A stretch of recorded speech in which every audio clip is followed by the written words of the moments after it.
Baik, mungkin cukup sampai sini dulu karena sudah hampir pukul 3 dan ada berita duka Ustadz Yazid meninggal dunia ya. Rahimahullah ya, semoga Allah SWT terima seluruh amal-amal soleh dan juga memaafkan dosa-dosanya ya. Dan juga kita yang masih hidup, semoga Allah SWT panjangkan umur kita di atas ketaatan kepadanya dan juga kesempurnaan iman, ilmu dan juga amal soleh. Allahumma amin. Itu saja, kalau ada benar dari Allah, kalau salah dari saya mohon dimaafkan. Subhanakallah wa bihamdika, asyhadu an la ilaha illa anta astaghfiruka wa atubu ilaik. Wassalamualaikum warahmatullahi wabarakatuh. Assalamualaikum kaum muslimin. Tadi adalah cuplikan ceramah Ustadz Khalid Basalamah. Yang dalam ceramah tersebut Ustadz Khalid Basalamah menyampaikan berita duka tentang meninggalnya guru kita Ustadz Yazid bin Abdul Qadir Jawas rahimahullah. Dan Ustadz Khalid Basalamah juga mendoakan Ustadz Yazid agar diampuni dosanya dan diterima amal solehnya. Jadi fitnah jika ada orang yang menyebut Ustadz Salafi itu beranggapan mendoakan orang yang sudah wafat itu tidak sampai. Bukan hanya Ustadz Khalid, Ustadz Firanda Andirja dalam postingannya di Instagram juga mendoakan Ustadz Yazid Jawas. Dan tidak ada video Ustadz Yazid yang menyebut mendoakan orang meninggal itu doanya tidak sampai. Jadi ini hanyalah fitnah sebagaimana mereka mengfitnah Salafi itu mengharamkan takziah dan ziarah kubur. Selanjutnya kita dengarkan saja ceramah Ustadz Khalid Basalamah. Saya pernah buat satu ceramah, teman-teman sekalian, judulnya Inilah Hari Emasmu. Kenapa saya katakan judulnya ini Hari Emasmu? Karena bagi saya pribadi, setelah saya merenungi kehidupan selama ini berjalan sudah 48 tahun, saya coba renungi perjalanan hidup ini, terus saya melihat, oh ternyata ada satu poin yang sangat mahal nih, yaitu di mana umur kita sebenarnya yang sudah berlalu. Umur kita sebenarnya yang sudah berlalu. Misalnya saya 48 tahun, berarti 48 tahun inilah yang sudah pasti umur saya. Kedepannya saya tidak ada kepastian. Apakah saya masih hidup semenit, 1 jam, 1 hari, nggak tahu. Bisa saja juga 48 tahun lagi, Allahu a'lam. Semoga panjang umur, tapi tetap akhirnya akan meninggal dunia. Nggak mungkin tidak, kan gitu. Nah umur kita yang sebenarnya yang sudah lewat. Umur sebenarnya yang sudah lewat saja.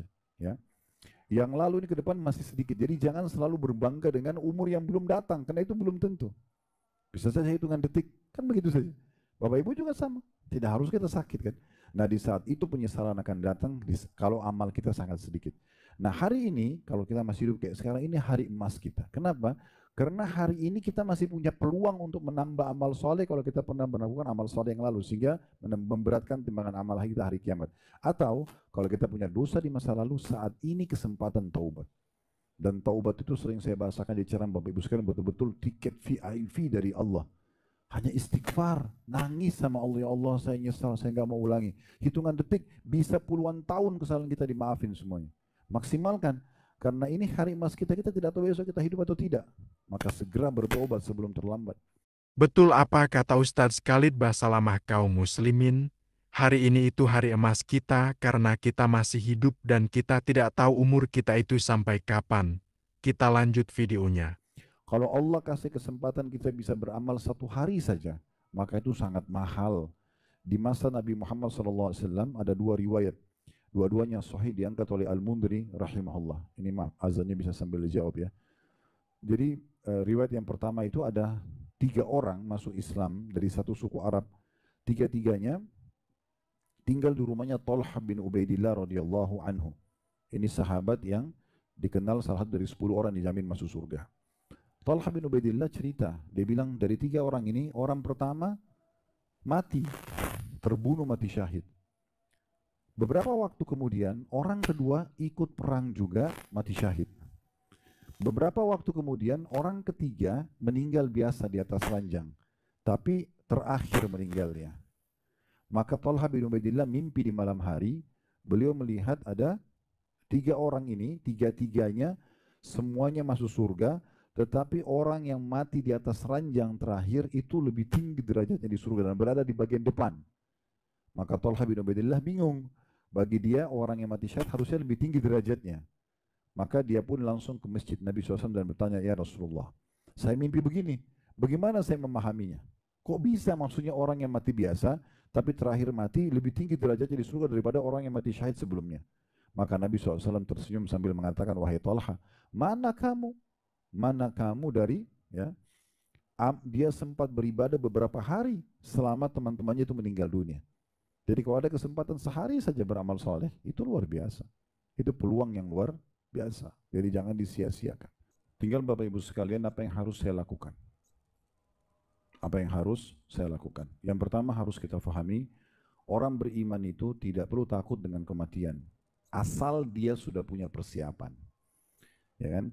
Orang itu kalau sudah punya persiapan, sudah ikut pelatihan-pelatihan, sudah punya persiapan matang, sudah punya perbekalan yang cukup, saya yakin dia tidak akan ragu untuk safar, untuk perang, untuk apa saja, gitu kan? Karena dia sudah punya persiapan. Yang selalu takut itu adalah orang yang tidak punya persiapan. Mati bagi orang beriman adalah awal segalanya. Awal segalanya. Kalau bagi orang kafir, mati akhir segalanya. Nah, kaum muslimin, jadi di sini Ustadz Khalid menegaskan bahwa kematian bagi orang beriman itu justru awal dari segalanya. Para sahabat Nabi Ridwanullahi alaihim dan orang-orang salafus saleh sebelum kita, mereka kalau mau meninggal, teman-temannya pada datang Bapak Ibu sekalian, lalu mengatakan begini, berita gembira buat kamu. Orang sudah mau menghadapi sakaratul maut, malah dikatakan berita gembira buat kamu. Kok bisa? Mereka mengatakan, yang datang menjenguk ini, orang sakit, sambil mengatakan, karena sebentar lagi kau akan bertemu dengan Allah, sebentar lagi kau akan bertemu dengan Rasulullah SAW, sebentar lagi kau akan lihat balasan dari amal baikmu. Jadi mereka anggap kematian itu adalah sebuah pintu kebaikan, karena kita sedang menuju kepada kehidupan abadi. Siapapun kerabat kita yang sudah meninggal, atau orang yang kita kenal atau tidak kenal, kita pasti akan ketemu.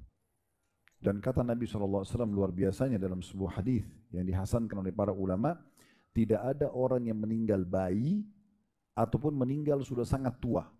Misalnya baru 2-3 hari lahir meninggal. Sama yang meninggal kakek-kakek nenek-nenek 100 tahun, kecuali akan dibangkitkan dengan umur 33 tahun. Gak lebih sehari, gak kurang sehari. Nanti di akhirat sudah tidak ada lagi anak-anak, tidak ada orang tua. Baiklah kaum muslimin, jadi itulah tadi ceramah Ustadz Khalid Basalamah tentang kematian. Dan tadi beliau menjelaskan salafus sholeh itu saat ada sahabatnya yang sakit dan akan meninggal, maka mereka mengatakan bahwa itu berita gembira bagi orang yang sakit tersebut. Kenapa? Karena mereka akan bertemu dengan Robnya dan mendapatkan balasan dari amalnya di dunia. Jadi saya yakin Ustadz Yazid Jawas sekarang sedang berbahagia. Yang sedih itu ya kita, karena Allah mewafatkan salah satu ulama di antara kita. Karena dalam hadis Bukhari, Allah itu mencabut ilmu bukan dengan mencabut secara sekaligus, tetapi dengan mewafatkan para ulama, sehingga setelah tidak ada ulama lagi, maka orang jahil akan berfatwa tanpa ilmu, dan sekarang sudah mulai terbukti dengan munculnya Mama Gufron yang menyesatkan. Yang terakhir, kita doakan semoga Allah lapangkan kubur Ustadz Yazid Jawas dan dijadikannya jadi taman dari taman surga. Maaf jika ada salah kata. Wallahu a'lam bishawab. Wassalamualaikum warahmatullahi wabarakatuh.